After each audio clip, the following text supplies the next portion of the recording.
Welcome to the Sunday morning meditation. And we're going to do a chant that you'll just kind of follow the drum and what I'm doing. You're going to be doing, I'll do a line and then you'll repeat it. And I'll kind of just bow to you when it's time for you to come in. And I just want to say that choir is starting this Thursday. And if you're interested in being part of it, we would certainly like to have you join. We're going to be starting our Thanksgiving music and our Christmas Eve service music, and I think you would really enjoy being part of it. Okay, so.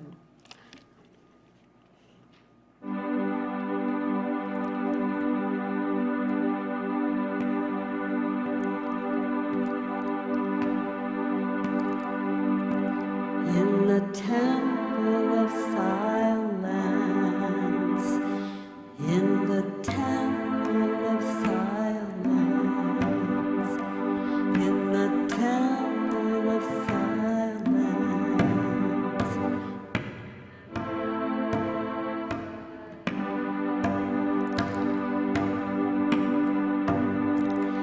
in the temple of peace,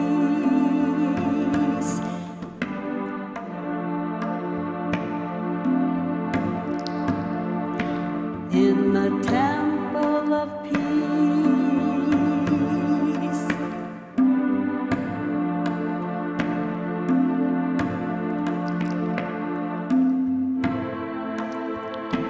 I will meet you.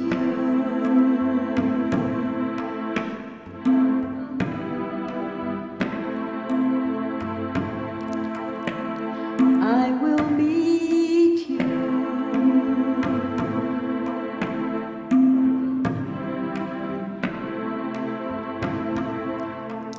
Your love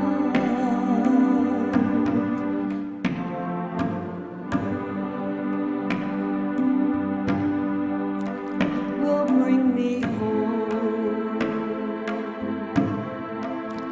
will bring me home.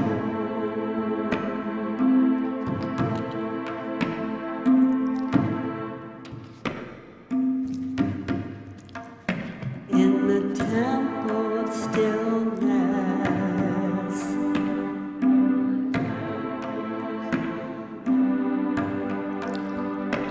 in the temple of stillness,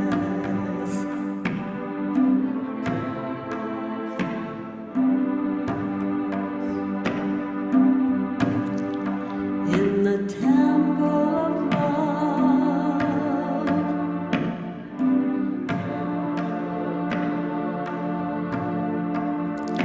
in the temple of love,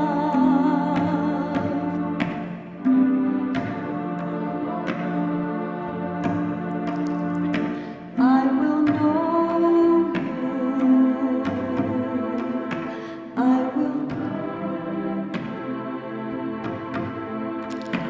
I will know you.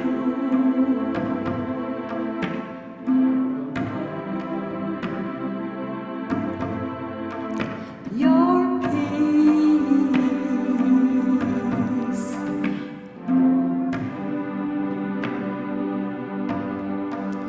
will bring me home, will bring me home.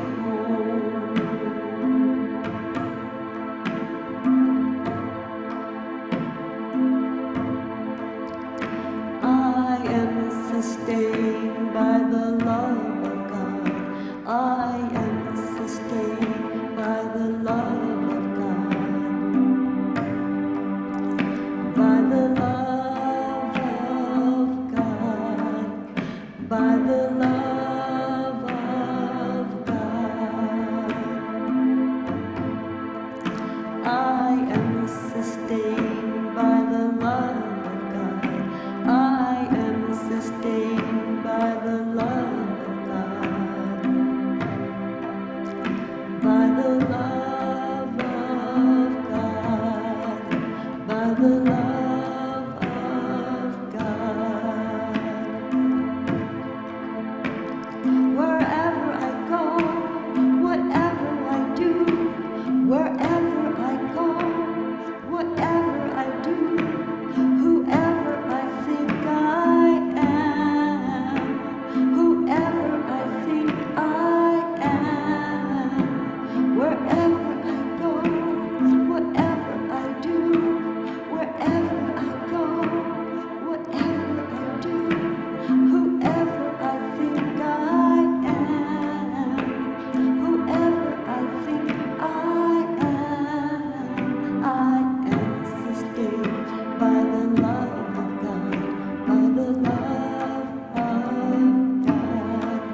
the love of God, by the love of God.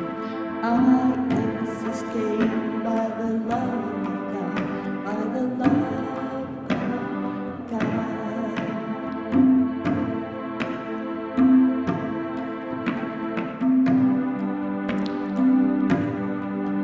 In the temple of silence, in the temple of silence,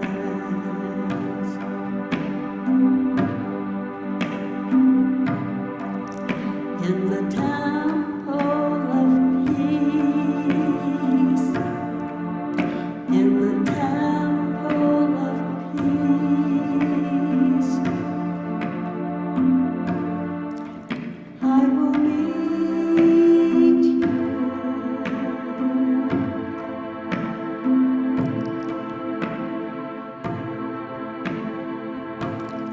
Your love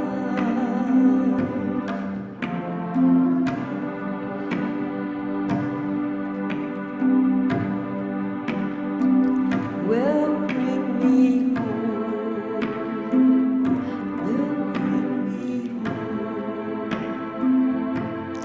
In the temple of stillness, in the temple of stillness, in the temple of love, in the temple of love, I will know you. I will know you. Your peace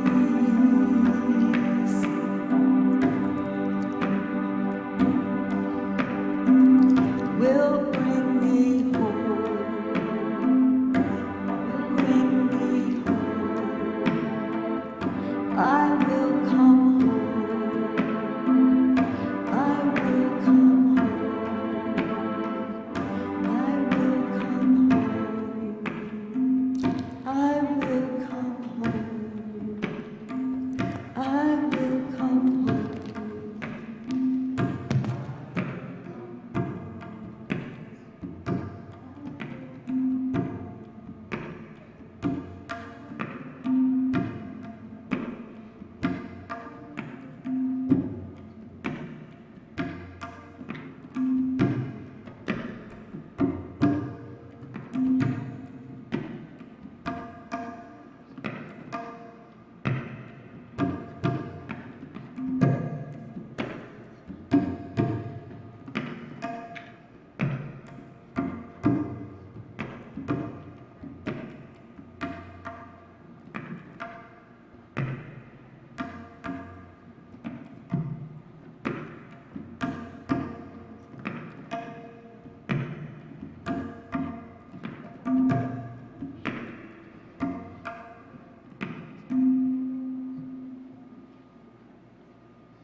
It's because of daylight savings time.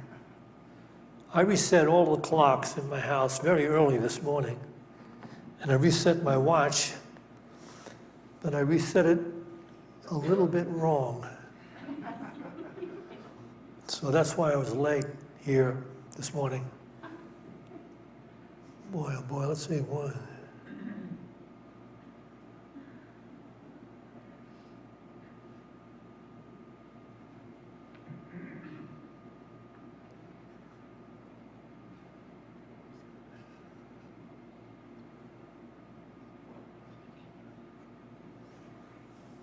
About 34 people. We're only 6 people short of revealing the miracle shirt. Okay. So let's start with this first PowerPoint, please. This is the Gospel of Thomas. I've used this pretty often these last few weeks. The Gospel of Thomas, and it's actually log 113. His followers said to him, Jesus, when will the kingdom come? He responded, it will not come by watching for it. It will not be said, look, here it is, or look, there it is. Rather, the Father's kingdom is spread out upon the earth, and people do not see it. This alone could awaken the mind of those who have become so lulled to sleep in life. This alone. We have been so lulled to sleep in life. And we've taken it all so granted. I like to say sometimes, if you never had a moment of life, there was no awareness, there was no world, there was no dream, there was nothing. There was nothing. And out of nothing, the entire world as you know it right now appeared,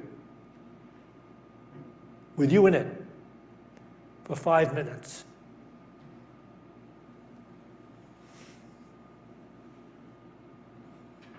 What would happen? And then it went away, and the only thing you could think is to get back to it. How can I get back to it?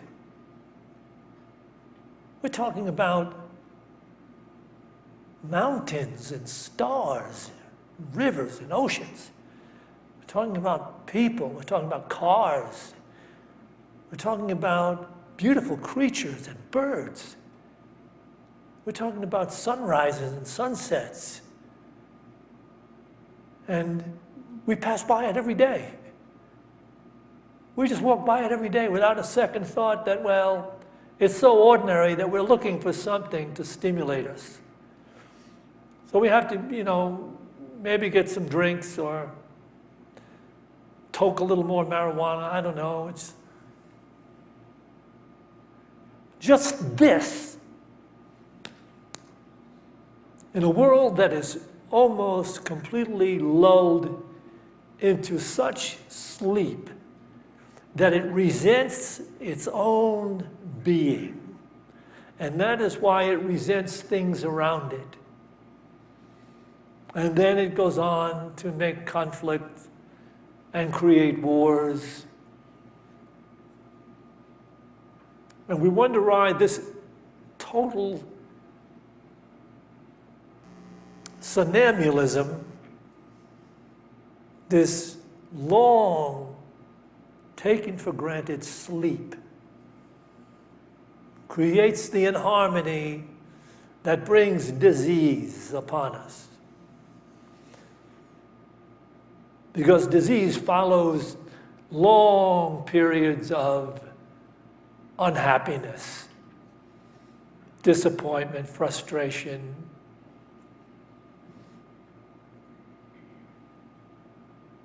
This alone. But I've got plenty to say this morning, and it's going to get pretty tough. I don't know why I'm getting tough. I need 6 people. I should be just whispering sweet things to everybody. You should be leaving here saying, oh, he's such a sweet guy.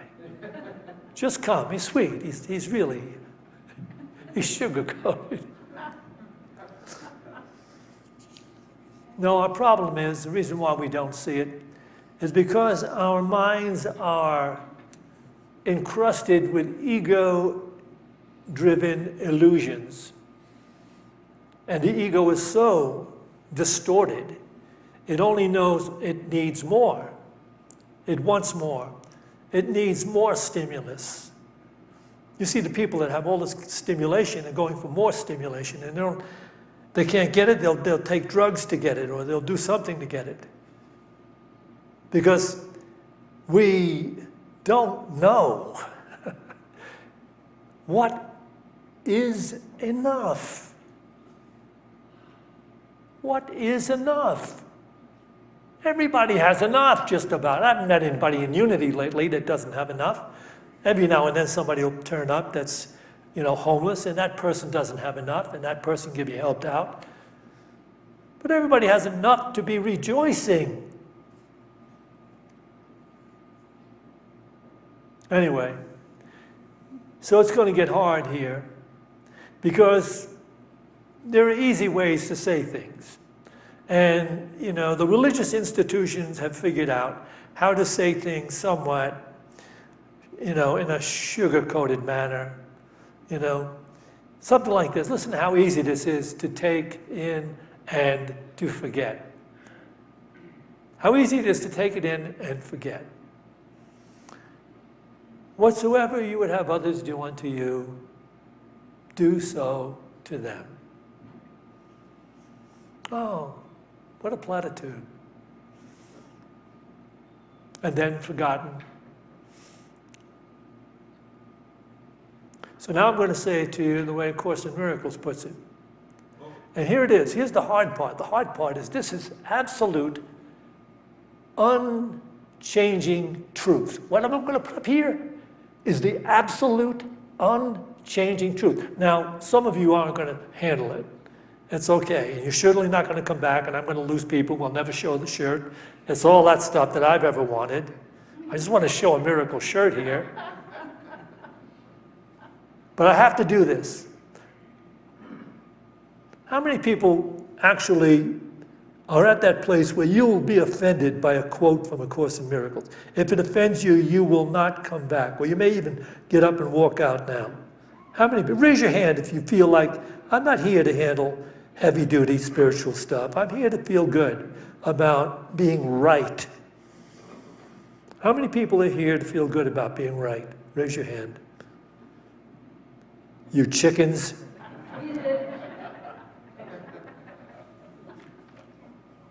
Here it is. You get it. This is it. Can we have this? What am I doing here? Can we have this next PowerPoint? Almost. Oh, no. See, this is like sabotage. He's out to get me. All right, next PowerPoint. Where is it? Okay. Course in Miracles, the old text 344 and the new edition 370. Yet think on this and learn the cause of faithlessness. You think you hold against your brothers and sisters what they have done to you. But what you really blame them for is what you did to them. It is not his past or their past, but yours you hold against them. And you lack faith in them because of what you were. Yet you are as innocent of what you were as they are. So I took out the singular person here because the Course in Miracles had to be written this way. She didn't want to take the time to do all the gender manipulations when the information is so insightful and subtle that you can lose the thought. I'll read it to you the way it is. Yet think on this and learn the cause of faithlessness. You think you hold against your brother what he has done to you. But what you really blame him for is what you did to him. It is not his past, but yours you hold against him. And you lack faith in him because of what you were. Yet you are as innocent of what you were as he is. So you see, any kind of limited negative feeling you hold about anybody else is just a testimony to your lack of faith. A faith that would open you up and make you enlightened. Because it would reveal to you, the implication is it would reveal to you that there is only one mind and one presence of which we are all a part, and out of that presence, each of us is creating the world he or she lives in. Do you believe that? See? Raise your hand if you have a problem with it, because just let me show somebody. If you raise your hand and say, oh my God, that can't be true. That all the people I really had negative feelings about, I am creating that, me solely, because of my lack of faith in seeing their divine nature, I see their limited self, because it comes through my limited negative level of awareness, my limited beliefs.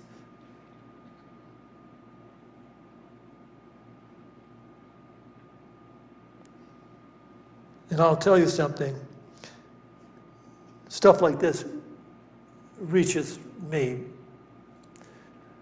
in a very powerful way, because, you know, for a long, long time, I was the most cynical person for a long time when I was in New York City. I didn't have any, you know, any super advantages, but I had a lot of things happen that were really God-sent advantages, but I didn't see them. And I had a guy that, I think Norma knew him better than I did. His name was Larry. And he was just he was younger than we were at that time. He was maybe 18 or 19. We were in our 20s. We already had a child. And he was Mr. just go lightly, go lucky, be happy. And he had the building he was living in was being torn down. He had to leave. He said, I'm going to get another apartment, but I just need to stay for a few days, a week maybe. So he moved in with us. We had an illegal apartment in the basement of a high-rise in New York City. And he was a pain for me, because whatever he did, it turned out good for him. And everything for me at that time was turning out really bad. And I was working very hard. I was taking these different jobs as a waiter. I don't even think I had my real name at the time, and I could only work a short period of time before they, you know, the personnel people found out and said, we have to have your social security number. And I'd have to leave and take another waiting job, and I was just struggling along, and everything he did, I was working like 8 hours a day as a waiter in lousy jobs, and he got a job working 4 hours, serving soup, and he was making more money than me. These kinds of things were really getting under my skin. He would come into our home, our apartment, and he would watch television a lot. But Norma warned him, don't ever, ever watch television when Jack is around. So, because I was a time bomb. And what he would do is he got himself a small television, and he would go in the bathroom, and he'd lay in the tub in water. This is him. He was like a giant porpoise. He would lay flat out. Oh, nobody can do this. He would lay on his belly in the tub, and he'd put the television up at the end of the tub. And he would watch The Late Show and The Late Late Show. This is while I'm asleep, a bedroom away. And he was just a problem to me, because he just lived, you know, he floated around and did things, whatever, and they all turned out for him. And then one day it was really, things were going bad. Norma knew they were going bad for me. Something had happened, and I think I lost an opportunity for a writing job or something that I really wanted. I didn't have any writing job, but I lost one, and she knew over the phone, and she said to him, whatever you do today, stay out of sight. Don't even do anything. Stay out of sight. So I came home that day, and he was staying out of sight. And but he snuck into the bathroom when he thought I was asleep. And he put his television up, and he was watching the television. The only thing is, it was up against the wall of the bathroom, and the pipes were vibrating, and they vibrated into my bathroom. I knew he had the television on in there. And I went into the bathroom, and I stormed into the bathroom, and blew the door open, and told me, get out, get up, and get out. That's how demented I was. Now, some of you should be saying, because you know me, geez, I can't even imagine Jack being that way. Raise your hand. Raise your hand if you think I was ever that demented.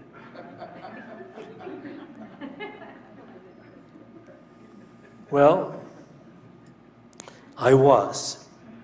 So I held against others what was really in my mind There were just negative feelings and images and attitudes that I had buried in me and that I took out on other people. So when I finally found some light at the Edgar Cayce Foundation, I began to change. And I had some really interesting awakening experiences. Before that, I want to share with you one more hard truth. This is a hard truth. Remember, I gave you the first one. You should walk out of here today and just have gratitude for everything you look upon. And everyone you see, you should praise and bless and give thanks for everything. But maybe you can't do that until this is forced home in the minds of those who were like me, who were like me. Can we have this next PowerPoint, please? Here's a Course in Miracles text, page 415, paragraph 1. Projection makes perception. The world you see is what you have given it. Nothing more than that. That's what should be in there, what you have given it. Nothing more than that. But though it is no more than that, it is not less. Therefore, to you it is important. It is the witness to your state of mind, the outside picture of an inward condition. As a person thinketh, so does he or she perceive. Therefore, seek not to change the world, but choose to change your mind about the world. Perception is a result and not a cause. And that is why order of difficulty in miracles is meaningless. Everything looked upon with vision is healed and holy. Can you imagine that? It's up to us. What happened to God in heaven is healed and holy. Nothing perceived without it means anything. And where there is no meaning, there is chaos. Can we take this back again, please? Projection makes perception. The world you see is what you gave it. Nothing more than that. That should be, instead of have, it should be gave. And nothing more than that. But though it is no more than that, it is not less. In other words, you gave it. You gave that world you're looking at. Therefore, to you it is important. It's important. It's the witness to your state of mind, the outside picture of an inward condition. As a person thinketh, as you think deep within yourself, so do you perceive.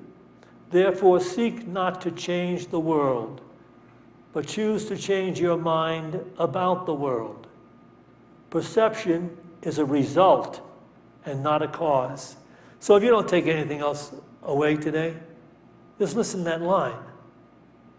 Your perception, what you see, is a result from what goes on deep in your consciousness. That's your world, and it's different from everybody else's world. Perception is a result. It's not a cause. But you see, we see in our perception, we see things around us, and we believe that somehow or other they have their own source, and they're happening in our circumstances, and we respond to them. We react to them this way and that way. We have attitudes, we have emotions. We want to get it out of there. We want to fix it. But it's telling us, stop trying to change the world outside, because your perception is creating it. You want to change anything? Change the inner, and then you'll change the outer. Raise your hand if I'm not making any sense to you. Everything looked upon with vision is holy, is whole and holy. How do you get there? Here's the simplest, quickest way to get there. Gratitude. If you find a way to be grateful every moment, when you catch yourself when you're not grateful, be grateful even for the limited conditions that seem to come into your experience, because they are there as your teacher.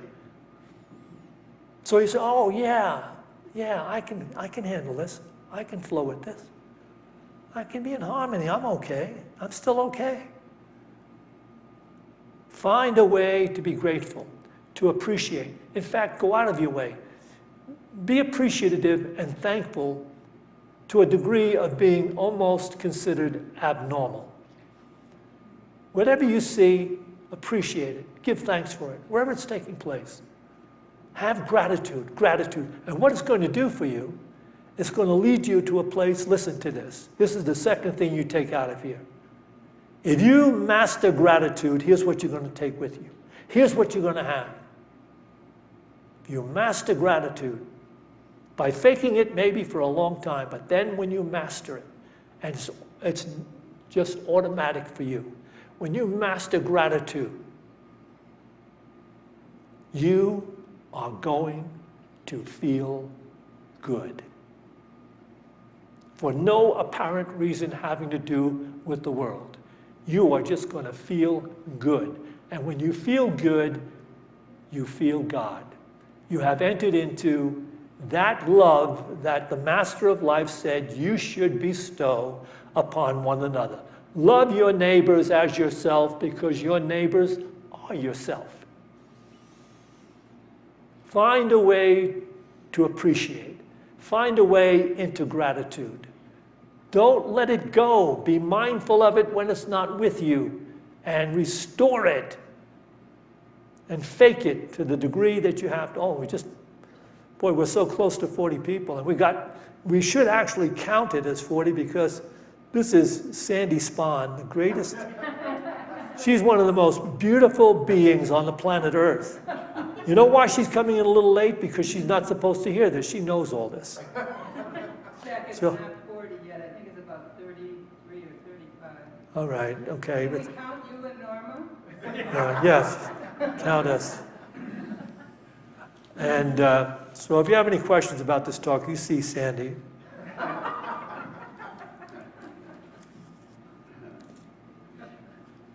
You know, Edgar Casey was asked, you know, he was trying to help this young man, gave him readings for him.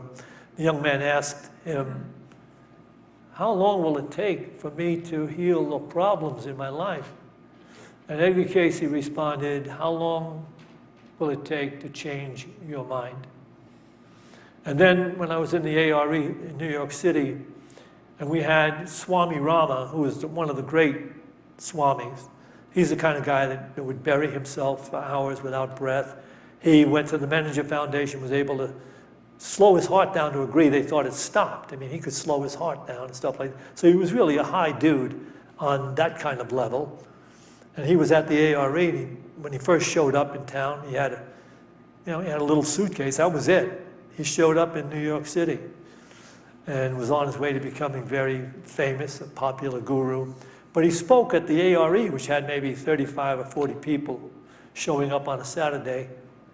And after he spoke, this one lady that had a real problem with everything in her life, she was maybe 45 years old, and she was saying, she went up to him afterwards and said, you know, my life is just a mess. I haven't been able to hold a job for a long time. It looks like I'm going to finally be, you know, have to get a really smaller apartment, and I can't carry on a smaller apartment. I've got my 2 dogs, and my daughter doesn't even want to talk to me, and on and on. So he stopped her.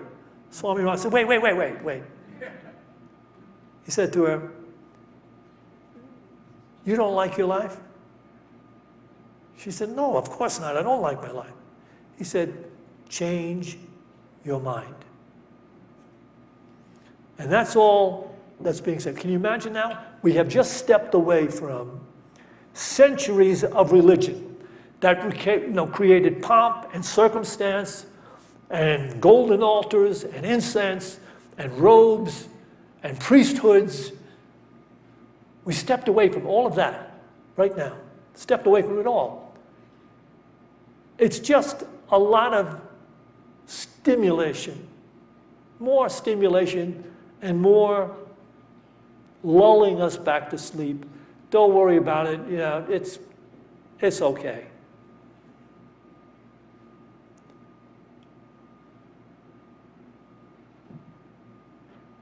I remember the Old Testament says, There is set before you, I have set before you, life and death. What will you choose? And I haven't spoken to you today, hardly at all, out of any academic prowess. I have spoken to you only out of experience. I've got to finish. I've got to put this last quote up here, this number 4. Norma's always willing to be patient. This is Eckhart Tolle, page 98 in Stillness Sleeps. When you look upon another human being and feel great love toward them, or when you contemplate beauty in nature and something within you responds deeply to it, close your eyes for a moment and feel the essence of that love or that beauty within you, inseparable from who you are, your true nature. The outer form is temporary, reflection of what you are within, in your essence. That is why love and beauty can never leave you. When you look upon another human being and feel great love toward them, or when you contemplate beauty in nature and something within you responds deeply to it, close your eyes for a moment and feel the essence of that love or that beauty within you, inseparable from you, inseparable from who you are, your true nature. The outer form is a temporary reflection of what you are within, in your essence. That is why love and beauty can never leave you. So he's simply reiterating, we are made in the image and likeness of God. Whether or not we ever arrive at becoming expressions of that is a matter of free will, of choosing to do a mind-altering practice that opens you up to become holy, beautiful in everything you do. So we'll take some time to check in. Boy, we're real close. We're about 36 today. We're going to listen to this beautiful crystal bowl. Relax and accept. Remember, if you didn't get this, and if you're not getting the spiritual things, you may not have been called yet. In other words, you have to have some kind of calling. Something has to happen that has made you seek out unity or seek out another way or seek out truth. I'm saying to you, there is a life so truly worth living. But you have to want it. And to have wanted, something has had to happen within you that has at least broken your stride from the ego. So we'll listen to this bowl, and then when we get to that place of silence, I will share with you, when we get to that place of silence, I will share with you a mantra that will key you on to this truth we're sharing today. So for the meantime, just enjoy this bowl. Just enjoy being here as you are.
was given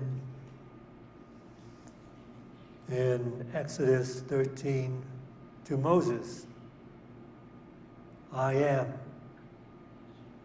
Tell the children of Israel, I am has sent you. And we all use the name of God, but for the most part, so many take it in vain.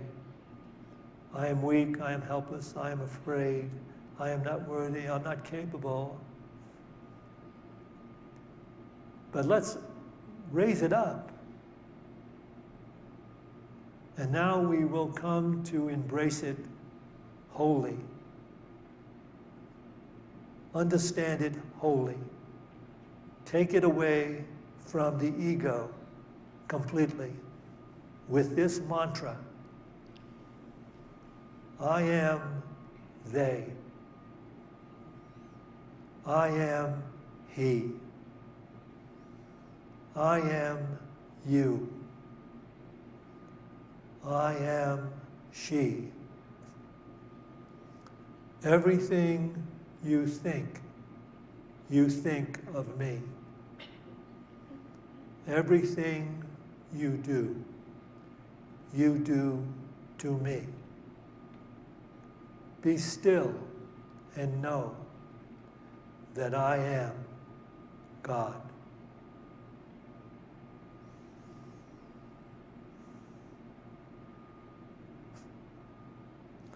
I am they.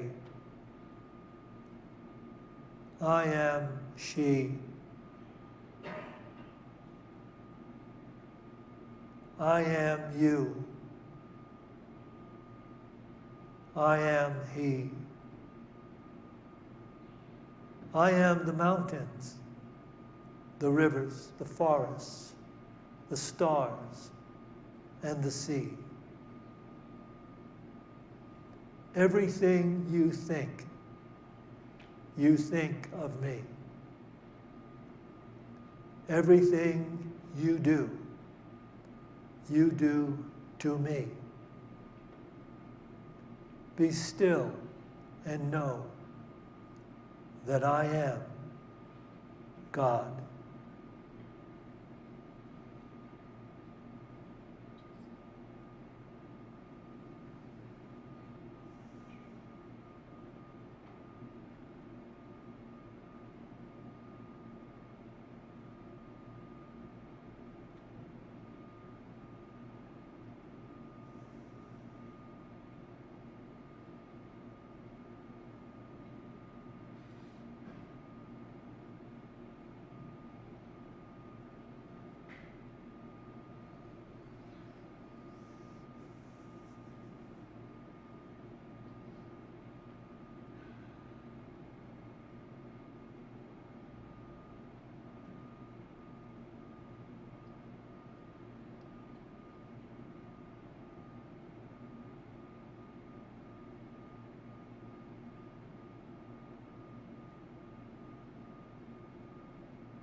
as we go forth from this meditation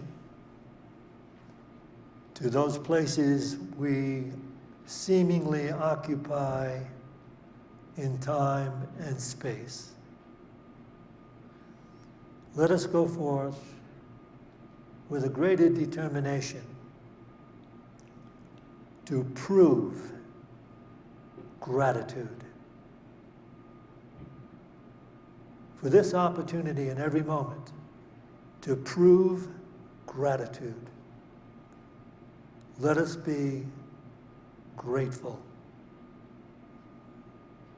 And to this we say, Amen.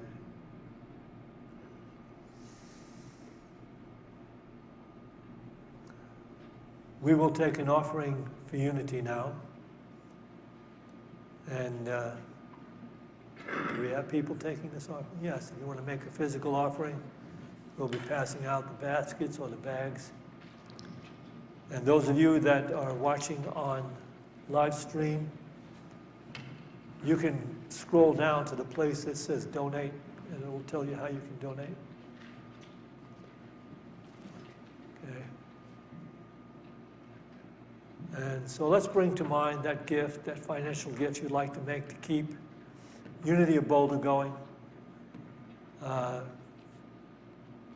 let's bless it with this offering prayer.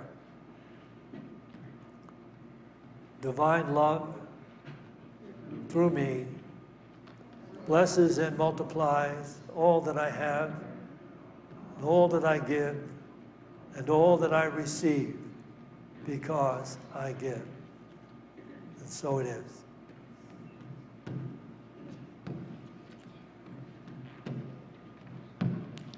For you to see the light, you must see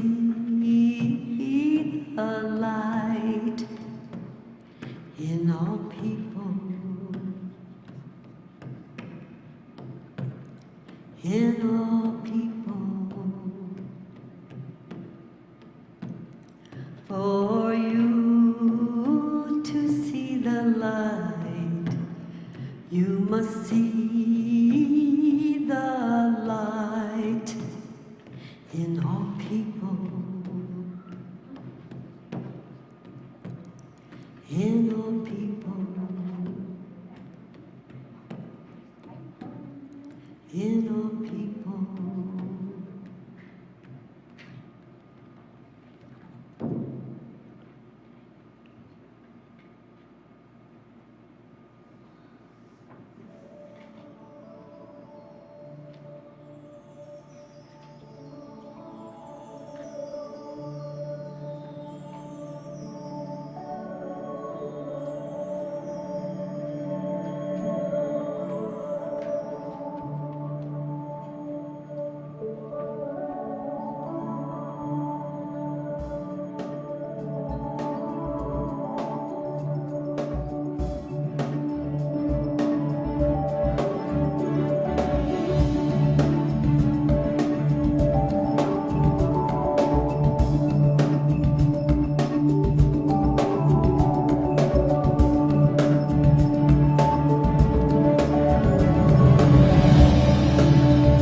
people today.